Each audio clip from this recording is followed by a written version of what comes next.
and welcome back to Tiny Artist TV. Today we are doing prompts 11 and 12 of Aughost. I did take a little break yesterday just because I was getting a little bit of burnout, but I wanted to go ahead and tackle both of these together, simply for the fact that wound and damage, they're basically synonymous. However, I already had an idea what I wanted to do for both of these prompts, and so it was kind of easy to combine them as well. So for wound, for some reason I was just compelled to do like a giant head wound, like maybe someone who had gotten a cannonball to the face. Initially, I think I was going to do a Civil War soldier whose head had been kind of nearly blown off, but I was like, maybe not. So, to make it even simpler to combine these two things together, I went with this like generic anime boy. It also helped me get the prompt out a little bit faster too. And it also just looks really clean. It's a relatively simple style. Basically, you just use your lines and your colors to achieve that graphic anime look. For damaged, I was thinking along the lines of emotional damage, which is he's not crying because half of his face is missing, he's crying because he's faced some sort of mental, emotional trauma. And I know it's not really explicit here, but that is the thinking behind the combination of these prompts for this piece. So here, of course, I'm just blocking out the facial features. As far as the line art goes, I actually acquired a new drawing tablet this weekend, so the process went a lot smoother. It's the XP pen, and it's about 21 inches display, and now instead of having to kind of have that cognitive dissonance of working down on a flat tablet and looking up at the screen, now I can just work directly with the piece. So this went a lot faster, a lot smoother. I'm super happy with the way this turned out. And basically just keeping in line with the graphic style that I've been using for the other few pieces. Less MLS to grow, more of my personal style. I'm actually very influenced by a mix of several things, and some of the other influences that kind of feed into my style are like that Alan Moore very dark, bold graphic lines to create lights and shadows, and that also carries over into how I do the color for this piece. This doesn't have a direct light source. I was really just kind of playing around with that anime style with the bright colors and dark lines, but as I continue on here, I try to find some semblance of a light source just to make it make sense. And adding out the hollow behind the skull and the brain.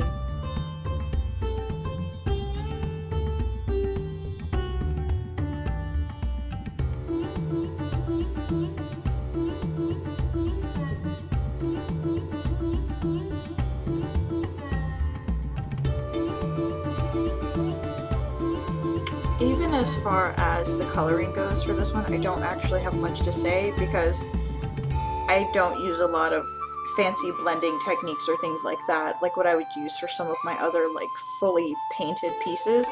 It really is just sketching it out, drawing over the sketch, and then coloring it in, and choosing other colors for my highlights and shadows.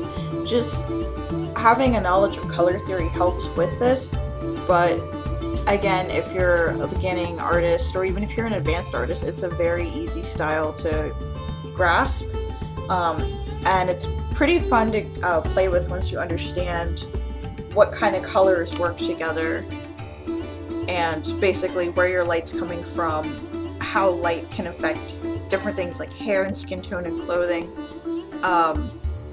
and just playing with the different shapes that you can create with that light and color.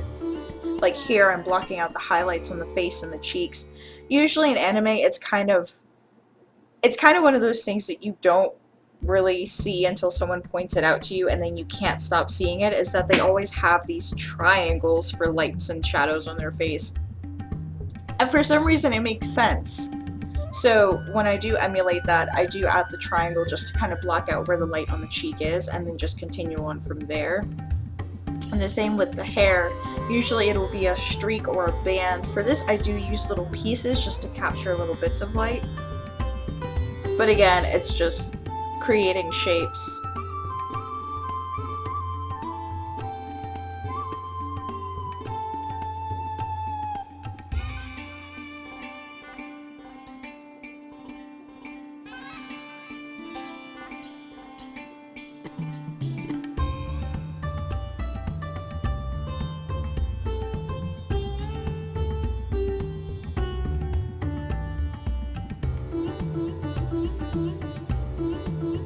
Going in with the eye.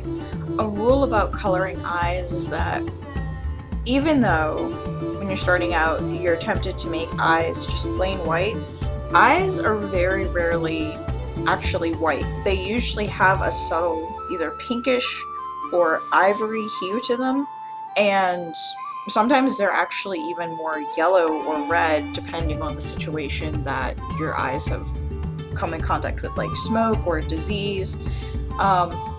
So for this, I choose the lighter skin tone and then I add the highlights to make it look like it's got that watery texture to it. And now I'm just finishing out where the brain matter, adding the highlights to that, kind of doing the same thing, just picking a medium tone and then setting the colors to overlay towards the end just to make them pop out a little bit more. And basically all that's left to do is sign it and save it.